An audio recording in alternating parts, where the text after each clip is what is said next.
السلام علیکم ورحمت الله. مرګورو نن می تاسو له د چای پخولو طریقه راوړې ده. ویډیو را سره پوره وګورئ او دغه شانتې د مزیدار چای کړک چای طریقه چې دی هغه یاده کړئ. چای خو هر څوک شي پخولی، خو داسې په سمپل طریقې سره چې دی ډېر کم خلک چای پخوي. نو د چای چې څومره ښایسته مزیدار پوخ کړي نو هغومره ذایقه چې دی هغه مزیداره وي. نو زه تاسو ته د ښایسته د مزیدار د چای پخولو طریقه درښیم. ویډیو را سره پوره وګورئ او چینل د سره ضرور سبسکرایب کړئ.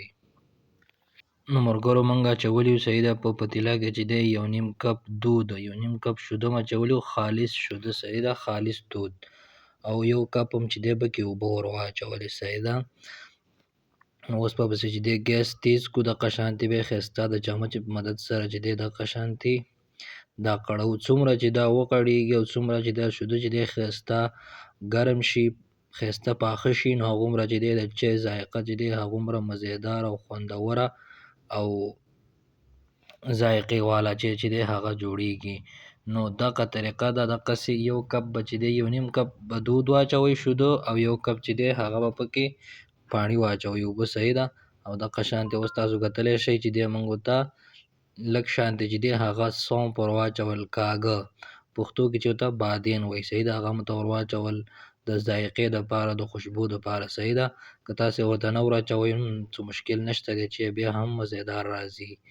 نو د چای پخولو چې دی سمپل طریقه دا ده، اسانه طریقه کوم چې په هوټلو کې تیاریږي. نو هغه دغه شانتې چې دی اول شوده ګرم کړي، ښایسته مزیدار شوده چې دی هغه پاخه کړي، او اوبه چې دی پکې ضرور استعمالوي. هله به تاسو په دې کې اوبه استعمالوئ صحیح ده، چې کله تاسو خالص شوده راوړئ صحیح ده، خالص چې مخکې نه پکې اوبه نه وي استعمال شوي صحیح ده. نو دا چې دی ما خالص شوده راوړي دي، مخکې نه چې دی اوبه پکې نه استعمال شوي، نو ما چې دی په 1.5 کپ شودو کې چې دی هغه 1 کپ چې دی اوبه ور واچولې صحیح ده. نو دا به دغه شانتې ښایسته دقسې قړوئ د چمچ په مدد سره چې دا ښایسته مزیدار چې دی هغه ګرم شي، بالکل پاخه شي شوده. کمې اوبه چې موږ ور اچولې دي هغه به انشاءالله چې دی دا دومره پخوو موږ چې هغه اوبه چې دی 1.5 کپ پکې بالکل چې دی هغه وچې شي. تاسو کتلی شئ ماشاءالله شوده چې دی هغه ښایسته مزیدار چې دی هغه ګرم شولو، تاسو کتلی شئ ماشاءالله. نو دغه شانتې به ښایسته مزیدار چې دی هغه دغسې وخوټوئ 2-3 پیره. نو چې کله دغسې ښایسته مزیدار ګرم شو، بیا به دغه شانتې چې 1 چمچ چې دی هغه به پکې د چای پتی ور واچوئ صحیح ده.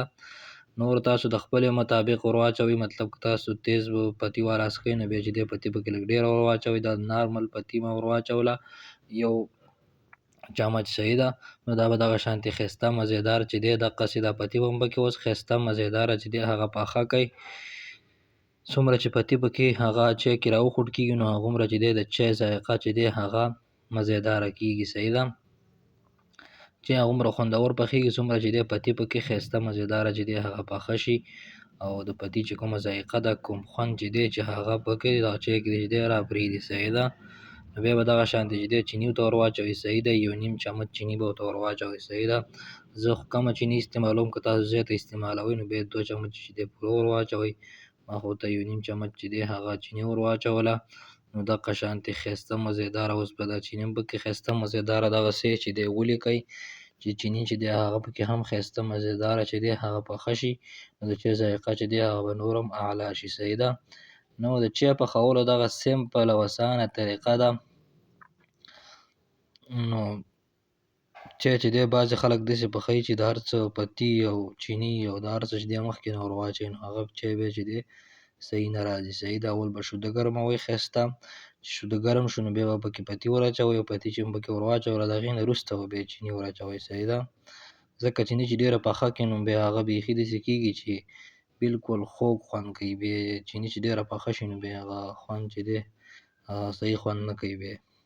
نو چیني چې دی چیني به د ټولو نه پکې اخره ور اچوئ صحیح ده، چې سرپ پکې ولی شي، او د کوم چې خوږوالی وي چې هغه پکې سرپ راپرېږدي صحیح ده.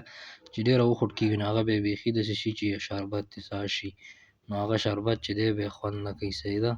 نو دا به دغه شانتې ښایسته مزیدار چې دی دوباره دغسې ښایسته راوخوټ کوئ. ماشاءالله تاسو کتلی شئ د چای چې دی د رنګ نه ښکاري چې چای خوندور دی. نو تاسو یې رنګ ته کتلی شئ ماشاءالله چې څومره ښایسته چای چې دی هغه تیارېدو والا دی. نو دقسې به چمچه چې دی چمچه به نه پرېږدئ صحیح ده، دا به پکې دقسې چلوئ، څومره چې تاسو ډېره پکې چمچه وچلوئ دغسې یې وکړوئ، نو هغومره به چې دی چای خوندور او مزېدار چې دی هغه تیار شي. ماشاءالله ملګرو تاسو کتلی شئ چای چې دی هغه بالکل چې دی تیار شه. تاسو کتلی شئ ماشاءالله څومره ښایسته رنګ چې دی هغه چای را پرېوسته. نو دغه اسان او سمپل ایزي طریقه ده، دقسې ښایسته چای ځان له پوخ کړئ. ماشاءالله ملګرو کتلی شئ زموږ چای چې دی هغه بالکل ښایسته مزېدار چې دی تیار شه. نو دقسې ښایسته ویډیوګانو دپاره زموږ چینل سره ضرور سبسکرایب کړئ. انشاءالله تاسو ته به د دې نه دقسې ښایسته مزېدارې اسانې ریسیپيګانې میلاویږي. د بلې ویډیو پورې دلۍ الله په امان ښاد او اباد بریالي اوسئ.